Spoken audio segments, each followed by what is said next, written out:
It's a beautiful day in south central Pennsylvania. It is no longer 98 degrees. It's only 89 degrees. The clouds are out. Off in the distance, you can hear the low roar of thunder. It's a cozy type of day. Type of day that you just want to sit out on your porch. And drink a ice-cold glass of iced tea like some antebellum gentleman. Sit underneath your Confederate flag. But this is not antebellum America. This is South Central Pennsylvania. And this is The Nervous Boys. When the weather knew my name, I was measured by the rain and found those sudden sunny days so artificial.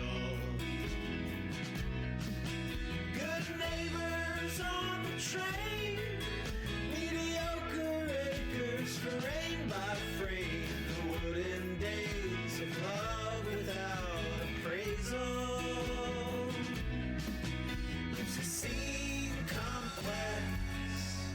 Running east to west, but nothing's official. Hello and welcome to The Nervous Boys, a podcast for nervous children. I'm Nathan Willison. And I am Ryan Dennehy. How you doing, Nate? I'm doing just dandy. Oh, that's great. Nate, I listened to our last episode. Surprise, surprise, I wasn't there for it. I got it through second-hand knowledge. And I was really thinking we need something to spice it up, and I got to thinking. And that rabbit hole of thinking just led me all the way down to the point where, I don't know why, but I can't stop thinking about Topher Grace.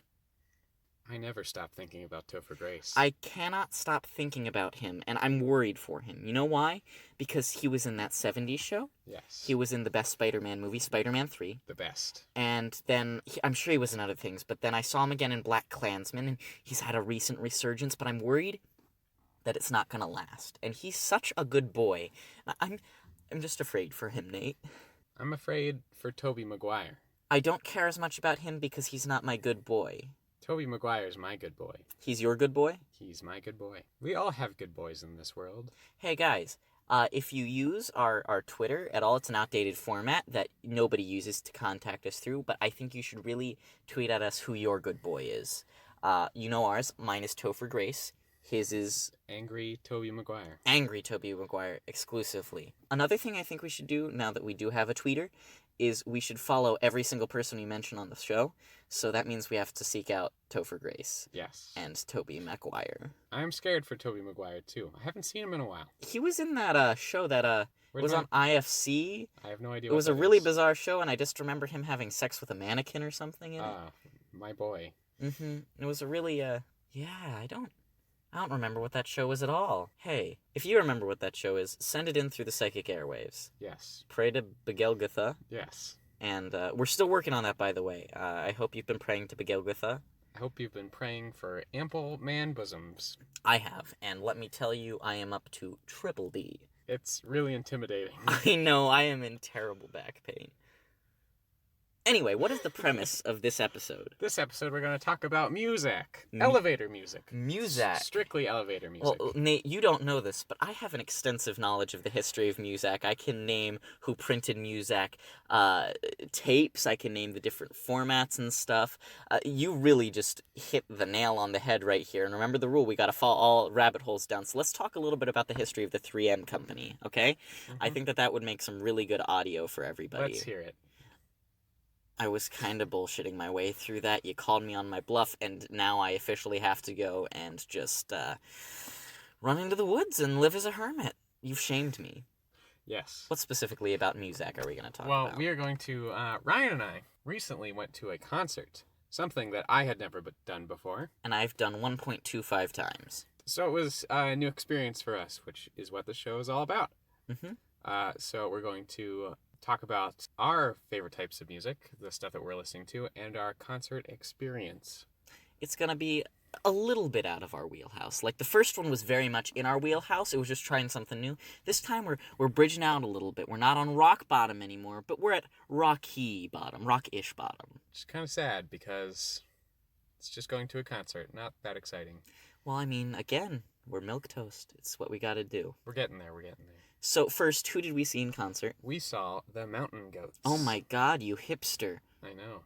It's terrible. I actually love the Mountain Goats too, hence why I was there. It was not as hipstery as I thought it was. No, there was a woman who I very much wanted to be there. She, in preparation, she was very prepared. While we were waiting around at the venue, she pulled out a Nintendo Switch and played Super Smash Brothers while we were all waiting, and I have to say I respect the hell out of her. Gotta be prepared. Gotta be prepared at all times for any type of boredom. Yes, very much so. So let's get into, before we talk about the concert itself, what kind of music we like to listen to other than the Mountain Goats. Wait, I missed the obligatory we only listen to the Mountain Goats joke, because A, podcast, and B, merchandising for the band The Mountain Goats. There you go, all you hipsters out there. Enjoy the pun. I mean, most people probably don't know what that podcast is. Well, it's not just the podcast, but they branded their stuff for years with I Only Listen to the Mountain Goats. It's been their central merchandising campaign. So, what kind of music do you listen to other than the Mountain Goats? I am definitely like a fan of a lot of different types of indie music. I like Fleet Foxes and stuff like that. I also like R&B and soul music. One of my favorite singers is Charles Bradley. He passed away last year. This old guy that had been doing music for decades, and then he got famous in his 60s. And he started to do like these wonderful soul songs. He just didn't really get enough credit, and then he died last year. It's sad. Yes, it is sad. But he made some damn good music. I listen to, and I listen to casually. When I talk about I listen to music, I don't ever really get like super duper deep into music. So, again, I'm a very superficial knowledge of these artists and their music a lot of the time, but I listen to a lot of folk and stuff, Fleet Foxes, classic folk stuff like Phil Oakes and Bob Dylan and all that good stuff. I also listen to a lot of jazz, of course, the modern quote-unquote savior of jazz, Kamasi Washington. I listen to like pop jazz stuff that's new, like Esperanza Spalding, and then all the classics like Coltrane, Miles Davis, Dizzy Gillespie, all that jazz. All that jazz. You're disgusting. Mm-hmm. And then we both listen to like classic rock and stuff. Yeah. I like to think we have varied music tastes. I like to think so as well. We both listen to a little bit of rap. A little bit, yes. Listen to Kanye. Yes, Run the Jewels. The classics like NWA and Biggie Smalls. Outkast, stuff like that. Fun stuff like that. Basically, I don't have any I don't know about you, but any one genre that I'm like, I listen to all of this, and this is what I listen to. No, there's some people that are like that, though. They just stick with one specific thing, one genre, or one, era of music. Mm-hmm. They don't really venture outside that. Mm-hmm. And I just hear what I like, and then I think, oh boy, I'm going to put that on my Spotify. Spotify is a wonderful thing. Oh, it's a wonderful tool. I'm a hipster. I don't like that term, but I've been deemed that term. You are that term. Apparently. So I collect vinyl records, and that's an expensive music habit. I do a lot of thrift store picks, and that's how I got into big band jazz and stuff like that, because all the grandmas listen to it. But Spotify is a saving grace for listening to music, if that's your other option. Can I comment on collecting vinyls? Yes, please do. It's stupid. Oh, hey! I'm offended. It takes up more space. It really doesn't sound much better. I don't think it sounds better. Yeah. I just like having them. I'm not a pretentious audio. You don't need to call me Michael Fremer. I'm not saying, hey, this cable will make your music sound so much better than this music. I am a guy who likes it because I like having the physical copy. I'm not a huge fan of the CDs because they're small, and I like things big because I'm an American, goddammit. And I like them. I like them, and I buy them, and they got some pretty art in them, and they feel nice. They do have some pretty art, but so do the CDs. It's just bigger. CDs are more convenient. You can take them in your car. They're cheaper. So much cheaper, and you don't need to buy an expensive-ass record player. Well, you don't need to buy an expensive-ass record player. I'm not one of those people who's like, you can only buy the I can't think of an expensive record brand because I'm poor. But buy some $700. It shows something that I think that an expensive record player is $700 when there are people who spend millions of dollars on their hi-fi systems. But you don't need to buy that stuff to get in. I'm not a poo-pooer completely of the Crosley Cruiser or whatever. I think, like, you probably shouldn't be in vinyl if you're gonna buy that because, like, it sounds worse than an MP3 file does. I think you should listen to it if it sounds as good as an MP3 file does. I completely agree with you. There are non-compressed MP3 files out there that sound way better than vinyl or even original tapes anymore because they haven't degraded. Like, there are better ways to listen to music out there. It's just my shtick. I like it. Ryan, I'm kink-shaming you right now. I don't have sex with the records. How would you even do that, Nate? Now, Nate, I'm going to make you explain how you would have sex with records. I will explain my statement, though. I feel like with certain things that people collect, it's a lot like a kink, where, like, they cannot explain or convince people why they like it. They just do. Well, I'm not gonna explain it. Like I'm not saying, like, I like it for this reason, this reason, this reason. I could do that. I like the large paper jackets. I like the album liners that come with it. I like the varying thicknesses of vinyl. That sounds weird, but, like, it's my one main hobby that I have. I like to go out and see the different pressings of them and find out the history of records and pressings, because it's a long, interesting history. And I'm into all different formats of music. Like, I have MP3s, I have CDs, I even have tapes, I have reel-to-reel, I have all that stuff. And I don't listen to reel-to-reel because it's so expensive, but it's just interesting to see how it works. I'm a nerd is what I'm saying. It's a kink. It's a kink. I would have sex with a cassette tape version of Al Di Meola's Elegant Gypsy. That's the first album that popped in my head. It's okay, Ryan. Have no shame. I'm sorry I kink-shamed you. Yeah, it's fine. I mean, you have hobbies, I'm sure, that are weird. Ryan, they're called kinks. I can't... Okay, from now on, for the rest of the history of this podcast, whenever somebody talks about a hobby, we're going to talk about it as a kink. Kink. So, Nate, anything special in music that's a kink for you?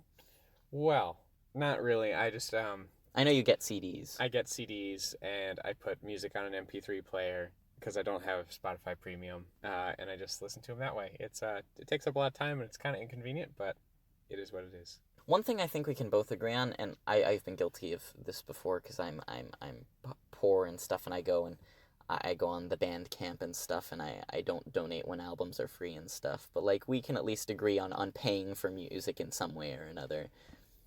Supporting artists. Do you not agree with that? I download music illegally. Oh, wow. Whoa. He's admitting to a crime here, folks. Yes, I am admitting to a crime. That's real intense, Nate. If I really like their music, I'll buy their albums. Mm-hmm.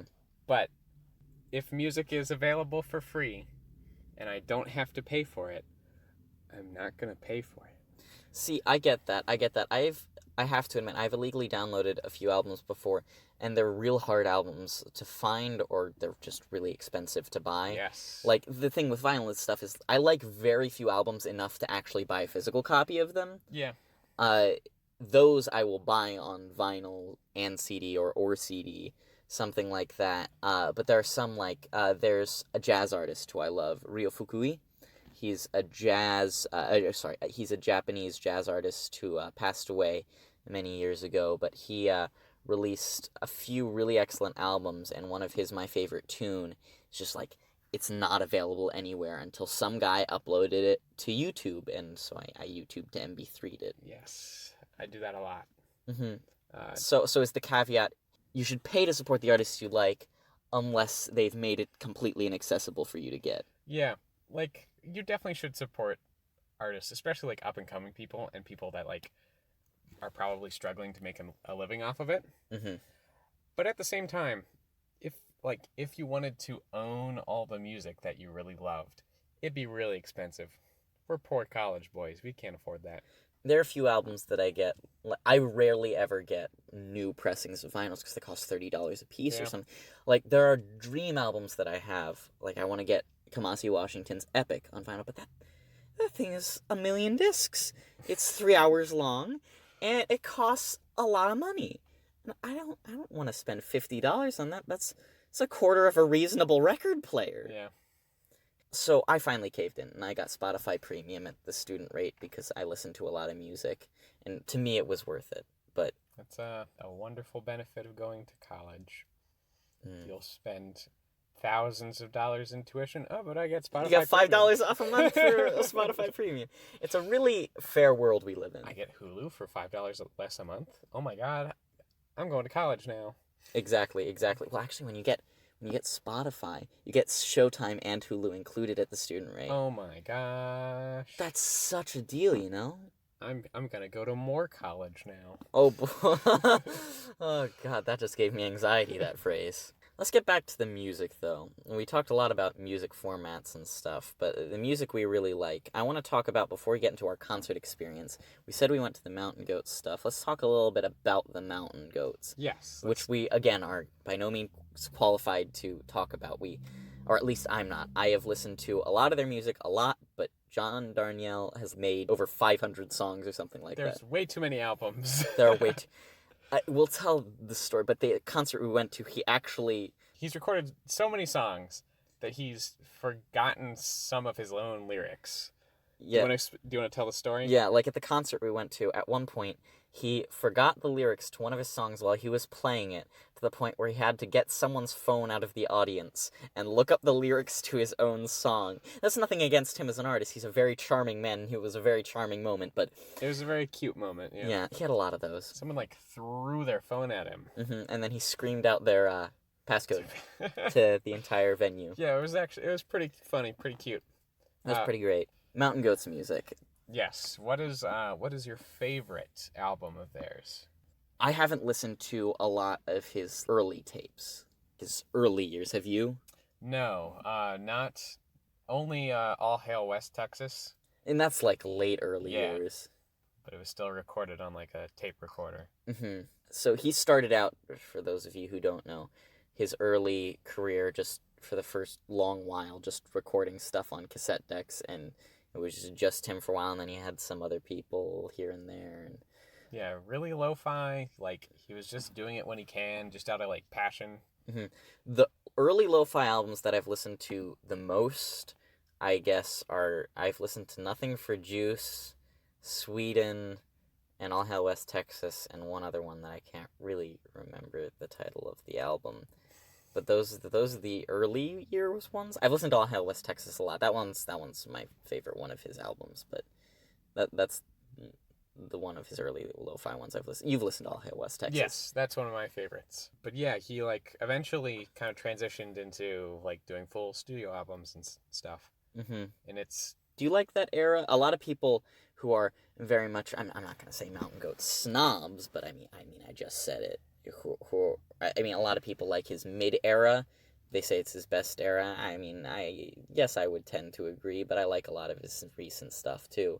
That's like Tallahassee through the Heretic Pride era and into... Was We Shall All Be Healed after Heretic Pride? Yes. Mm-hmm. Or before it. One of those. Somewhere in there. That era. The first chunk of studio albums. Yeah. That's probably my favorite era. Heretic Pride is a wonderful album.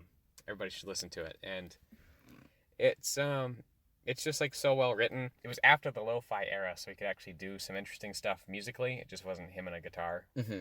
So All Hail West Texas is my favorite, and I think that even though it's lo-fi, he does a lot of interesting things like harmonizing over himself, and it's enough that it fills it out. Yeah. Definitely some of his earlier albums just kind of sound like John sitting with a guitar, improvising with himself. Yeah, I've heard some of that stuff. It was kind of Sun Kill Moon-y, but in the opposite direction. So Sun Kill Moon is another indie artist, and unlike John Darnielle, he became less John Darnielle became less improvisational as time went on. Sun Kill Moon pretty much now just has 5-minute songs where he'll have a guitar and he'll just speak. So Heretic Pride is your favorite. Yes. And your favorite would be? All Hail West Texas. Yeah. What's your favorite song off of Heretic Pride? Heretic Pride, either Lovecraft in Brooklyn or the title song Heretic Pride. Heretic Pride, not Sex Rumor 1. That one's great too. Mm-hmm. I mean, it's really tough. He performed that one at the concert, right? He did, yeah. and it was wonderful. It was wonderful. I was screaming it. I screamed the entire time. You were. It was almost frightening. I was enjoying myself so immensely. But my favorite song off of All Hail West Texas is surprisingly not Death Metal Band Out of Denton or... That one was very fun. Mhm. at the concert. He performed that one too. But I really like the song Mess Inside. And like all of his songs, that like everybody has personal connections with them and stuff. But I personally have a connection to Mess Inside and a lot of the stuff off of that. But maybe it's just because it's part of his younger era and stuff. And he critiques his younger era a lot. Like, have you ever seen his Tiny Desk concert? No. He was one of the early ones. Do you watch Tiny Desk concerts? I've watched a few of them, yeah. Yeah, I like them. I think that they're excessively hipstery, and Very. That's my what's the word you use? That's your kink. That's my kink. Oh boy, I get off to the voice of Terry Gross. I'm gonna edit that out. No, you're not.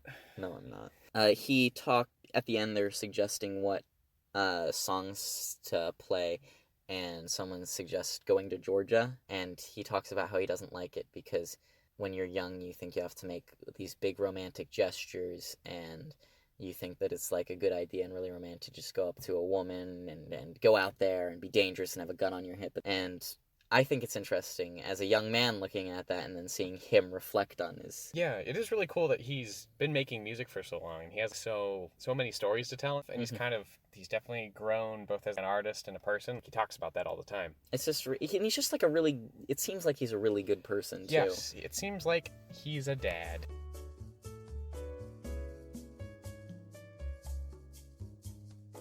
This episode is brought to you by the Wyoming Board of Tourism. Don't like people? Come to Wyoming.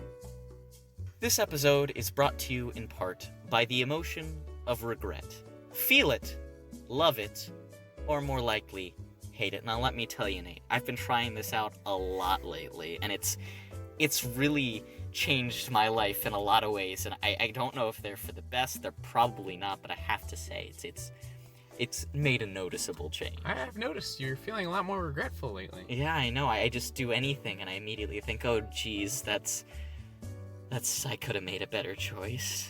Try it for yourself, at home. Regret. It's great. This episode is brought to you in part by Herr Detweiler. It is the German branch of Dr. Pepper, and let me tell you, it's just delicious. I didn't know that this existed, but they sent us some samples, and it's all I've been drinking. Me too. It just quenches that special thirst. I know. It really tastes like Angela Merkel, just incarnate. Angela Merkel incarnate. It's delicious. I have to say, it's been the only thing I'm drinking. I'm incredibly dehydrated, and I feel kind of like death. Me too. It fills me with regret about history. Oh boy, it really does. On top of that, my skin is turning a nice hue of bright red. A little bit of just deep black tones are in there, and some yellow. Yeah. It's like in stripes. I think I'm turning into the German flag. Yes, I'm feeling oddly patriotic, and it kind of scares me. It's a little bit scary. Yeah, I'm kind of afraid, but at the same time, I really just want to dominate the European Union. This has been Insightful Political Commentary with Ryan and Nate. This episode is brought to you by our continuing sponsor, Husk Musk. This month's special scent is that awkward feeling you get when you arrive back at your home and it's empty, and you wonder, I could just leave right now and never come back. Just leave all this behind. But I probably won't. Husk Musk. Buy it today.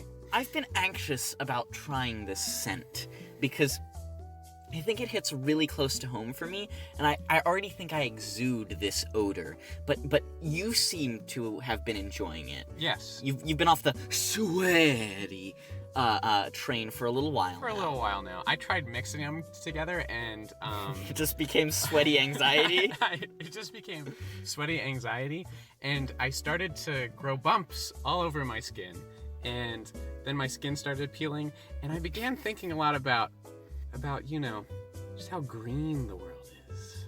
So I stopped mixing them together. Giovanni, why you gotta do us like this? I mean, we love your product, but it's real dangerous. It's almost a chemical weapon. It really is. It really is. But you guys should go out there and try them. We have been told by the FDA, we have to read, you cannot mix scents or else you will die. None of the scents are FDA approved, but it's pending still, You'll have very similar skin results that you do if you drink too much Herr Detweiler. They're made in the same factory. They really are? Yes, they really are. Wow, Italy and Germany back at it again.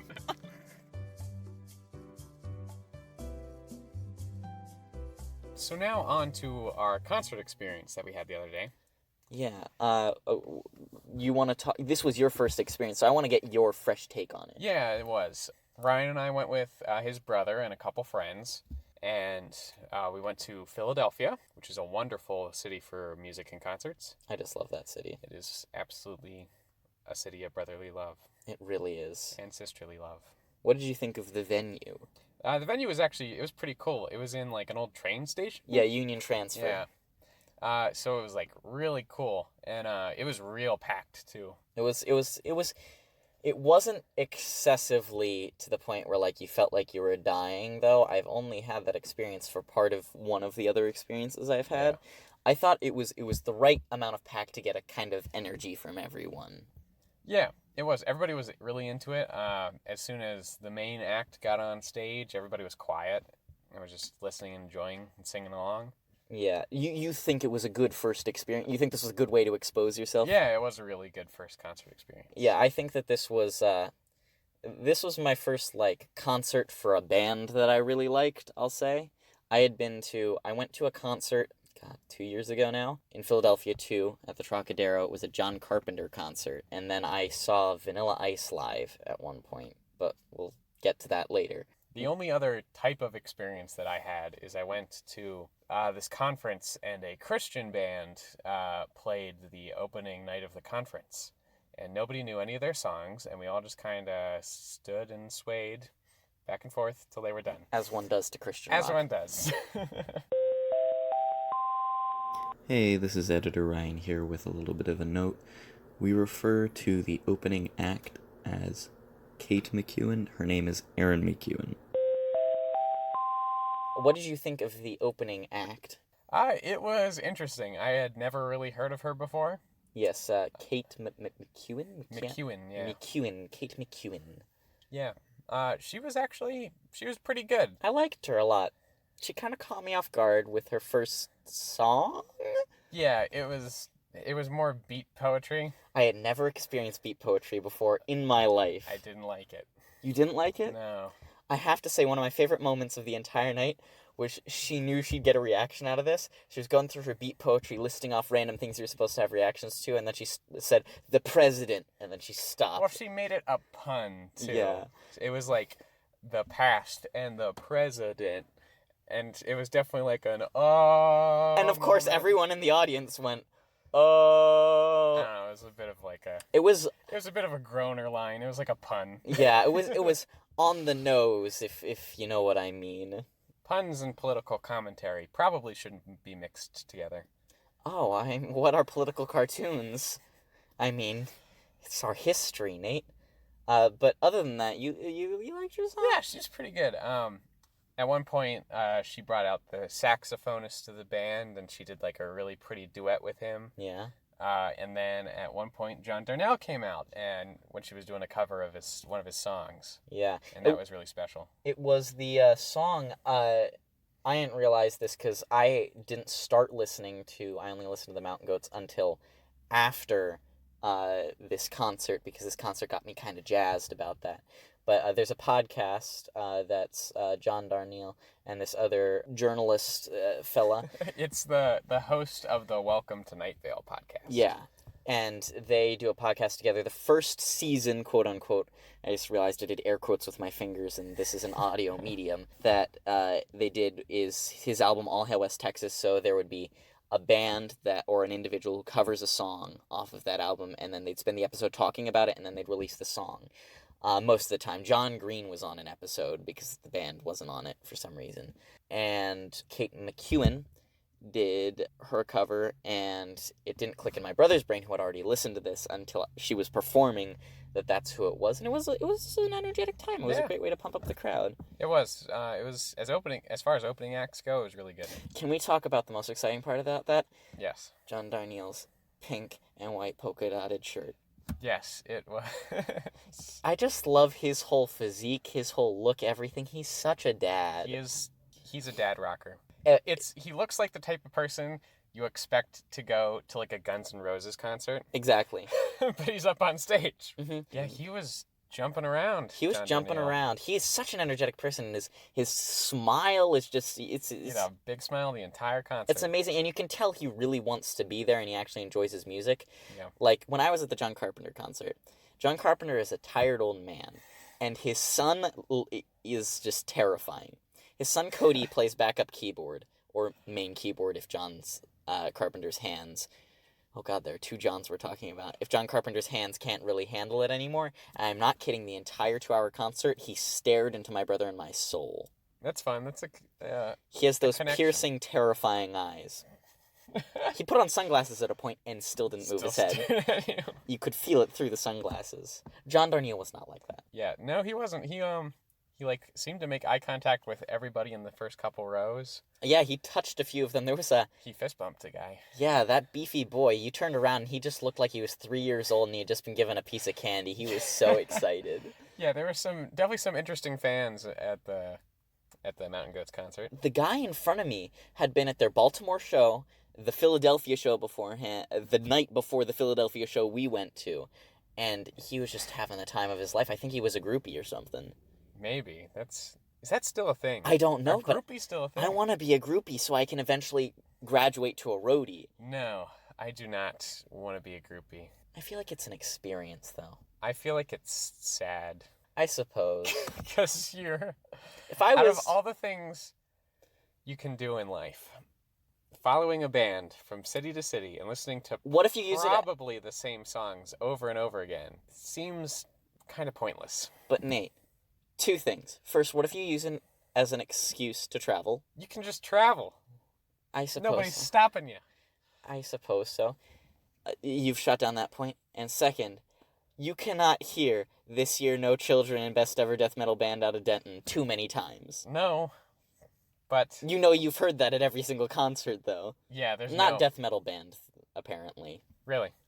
Yeah, so I felt excited because this was the first ever concert I went to. There were 2 encores. Yeah, that was surprising. I knew there'd be one. Yeah, those are standard now. I haven't been to that many concerts, and the first time I saw it, I just kind of hate that because it's planned and it's canned and stuff. The second one was so much more exciting. Yeah, the first one was so planned because they didn't play any of their popular songs, and then everybody was like chanting for them to come out, and Yeah. then like he comes out and he's like, Well, I mean, it's like "Oh." a standard thing. Really? It's standard. It's a little entitled. It is, and I mean, that's why I like the second one so much more because it was so much more genuine. Yeah, it was. It was all smiles. It was a far more enjoyable concert experience than I've had before. I mean, the John Carpenter one was fun. It was just a bunch of like middle-aged plus people who smoked a lot of weed, bobbing their heads up and down for 2 hours. Yes. And it wasn't particularly energetic music. Like, the Thing soundtrack, can't really do a jive to that. You can. You're just not trying hard enough. I will try to dance to that by myself later tonight. Ryan, you can drive. You can do a jive whenever you want. Nobody's gonna stop you. I know, but to whatever you want. Yes. And then the other thing was he played clips of his movies in the background, and I just kept wanting to watch those instead of him perform because it's like, oh, there's The Thing, and oh, look, it's Halloween, and In the Mouth of Madness, and oh boy, it's exciting stuff. That must be an odd concert to be at. Just because it's And such a specific type of thing. It was, and it didn't nearly match the energy of like John Darnielle running around stage. Yeah, And sprinting back and forth. what about his blue shirt that he wore? It What about it? changed colors as the show went on because it went from light blue to sweat blue. Yes. Oh God, I've never seen a middle-aged man so sweaty. It was like he got a hose on him because it wasn't like there were sweat spots. It was just he was wearing a jacket for a while. Props to him. He wore that jacket for most of the concert. Until the second encore. I would have been taking it off after the second song. I mean, well, you gotta hide your sweat for most of the time. No, you don't. But it Embrace the sweat. Ryan, we live in an anti-sweat society. Wait, hold on. We both wore Husk Musk anyway. We did. So we were fine and dandy. Yeah, we did. We smelled like middle-aged moms wondering about, should I have that affair? That was the scent we chose for That's that. the party scent. Mhm. Let's be honest. We make a lot of jokes with Husk Musk about broken marriages. I'm not entirely sure how comfortable I feel about that. But we're gonna keep making them until people actually start listening to our podcast, I guess. Which probably will be never. So. Probably never. We'll make as many as Hey, we I want. want to make some podcasting notes real quick about the last episode. one particular one, I was editing it, and I noticed that you said that we wanted our core demographic to be baby boomers, which we still do. We still do. But the first age I said was 45, which just isn't right at all. No. And I realized that immediately Baby after I said that. boomers. Not only that, but I lumped in 45 to nonagenarians. That's quite a range. It was kind of rough. We're still going for that baby boomer demographic. We just need to understand what the baby boomers are. I suppose. I always associate my dad with the baby boomers, but he was born like in the last year of the baby boomers, and he doesn't even really count. Anyway. That tangent is done now. Let's get back to the brass tacks. Yes. Vanilla Ice. Vanilla Ice. You went to a Vanilla Ice concert in air quotes. I went with my dear friend Matt. I trust him dearly because he is a dear friend. And so we went to this place called Club XL, which is not a strip joint. First red flag. I did not know it was called that until I arrived. It was right across the street from, if you're in Harrisburg area, you know that there is a very famous gentleman's club called Savannah's because they have big billboards everywhere. Everywhere. They share a parking lot. Second red flag. I did not know either of these things until we were waiting in line. Is XL like the men's strip joint? I think it's just how big the venue is, because, oh boy, it was a big-ass venue. It was bigger than Union Transfer. Oh my. So we wait there for, I am not kidding, 4.5 to 5 hours for him to come on. And in that time, we're under 21, so we can't drink. And there's a guy named DJ Scissors playing a set, and we thought he might have been the opener because, like, his stuff was playing on the screen, he was there, and he was having a good time. We're like, this is just a really shitty opener, it's just lasting a while. Finally, Vanilla Ice comes out, and we're like, okay, this is great, all the moms are drunk by now. Oh, before that, I had already been hit on by a drunk mom, who said, first, that I looked like her husband, which I didn't, she showed me a picture. And second, that I look like Bradley Cooper, which is just objectively wrong. Ryan, that sounds like a positive. I mean, I took it like a massive compliment, because he's a handsome boy. Yeah. But I felt deeply uncomfortable the whole time. And then he came out, and he performed, like, 3 songs, and then it was just basically like a party, and everyone was invited, and it was hosted by Vanilla Ice.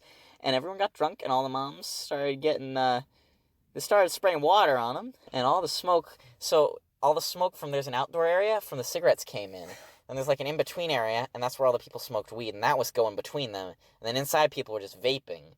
So it was just like this thin cloud of all of the lung cancer. Wow. So I count that as a quarter of a concert. We left at, like, midnight. Was Vanilla Ice still on?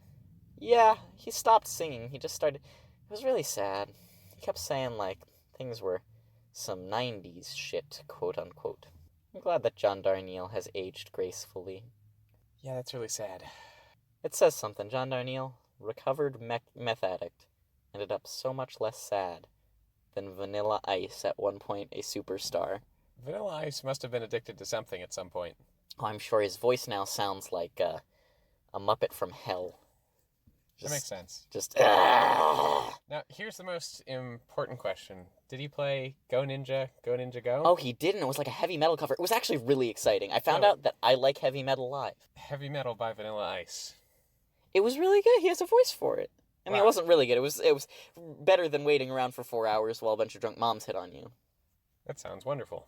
It was great. Oh, and there was a lady giving a guy a lap dance on the second floor. Not a strip club. She was a patron. She was told to leave after she stood on the furniture. So, Ryan, it sounds like you were, like, transported back to, like, a hedonistic Roman orgy. I really was. I think I saw, God, what's his name? The Roman king... Caligula. I think Caligula was... That joke would have been a lot funnier if I could remember. If you could think of the name. Yeah, it was like last episode where you couldn't remember Terry Gilliam, but much more embarrassing. Yeah, that was kind of sad. That sounds like a wonderful concert experience. Very wholesome. It was. I want to go to one of Vanilla Ice's, not concerts, but experiences. No, you don't. No, you don't. Stick with John Darnielle. No. Overall, I think we should try to rate our experiences on a scale of, my God, I want to get out of here, I'm so uncomfortable, nervous, to, you know what?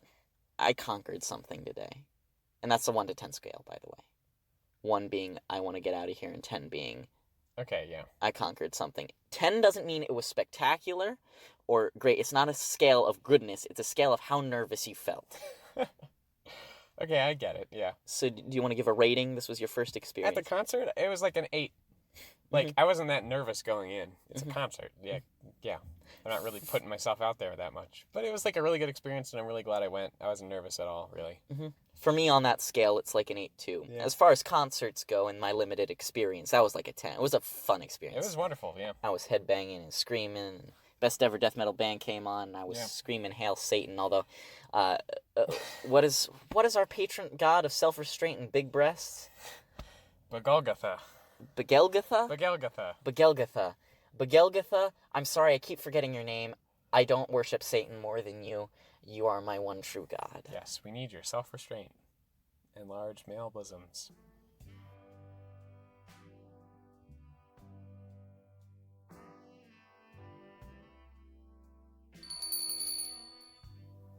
Hey, come on in. Welcome to Bill's Barbers. What can I do for you? Hi, I just like a little bit off the top. All right. Just come over. Sit right here. Oh, yeah. Can you take off your glasses? You can put them right here. It's fine. Okay, there we go. There you go. Okay. Here, hold on. Put your arms down. Let me put this around your neck. Okay. Is that good? Are you comfortable? That's fine. I'm really comfortable. Okay. We're gonna raise you up, and so you doing anything exciting this weekend? Yeah, I'm going to the Outer Banks with the family. Yeah. That's fun. I used to go there with my family, and I haven't recently. Things get in the way. You know how things are. I know. It's a really fun place. I love going. I loved going too, and after the accident, I couldn't get down as much, and even after I recovered and everything, I couldn't get down there as much. Life got in the way. It intervened. You know how it is whenever you have to heal from things. Yeah, I know. You should go back sometime though. It's a great place. I don't know if I could do that. I don't know if I ever fully healed. I mean, 20 years of therapy, that really helped. But the mental images from my family and what happened to them, the physical therapy never really finished on them. But maybe I'll go down. Maybe I'll go down sometime soon. Yeah, maybe. Yeah, it's great. I might just do that. I might just say, hey, by the way, you sure you don't want anything more interesting done with your hair? A little bit more experimental, something? I have some real great ideas that I've had for a really long time that I've been wanting to try, and I get a vibe from you. I think I can trust you, I think you're an adventurous, creative, interesting person. No, not at all. Are you sure? I think you'd be really, really into this haircut. No, I like my haircut the way it is. That's what they said, too. But I showed them. I showed all of them. You sure you don't want anything more experimental? I think you'd really look good in it. But let me tell you something. I've had this idea since I went to the Outer Banks, and I had this idea. What if you could make your haircut permanent, or at least longer than normal? Because you get your haircut in 2-3 weeks, it's shaggy again. It's just no good. So people get ready for the beach. They tan, so they look good when they go, and they exercise. They look good in their swimsuit, and they do all of these things to prepare themselves, but they don't think about their hair. And say you're there for a while. You're there for 2 weeks. You're there for 3 weeks, and your hair gets long, and you don't know any place down in the Outer Banks to get your hair cut. And you don't trust your barber down there. So what if you could get one haircut that lasted the whole time? And so I tried it on him, and it was beautiful, but it was terrible. They weren't ready for my ideas. They weren't ready. It was genius, but their feeble human scalps, they just couldn't handle it. But I can tell you have a good mind, you have a good head, and you're ready. You're ready. Buddy, I got a damn coupon for this haircut. Just take a little off the top.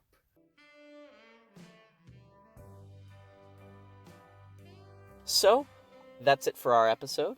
I think that since the last episode ended up on a little bit of a downer, we should end on a happier note, don't you think? I think so too.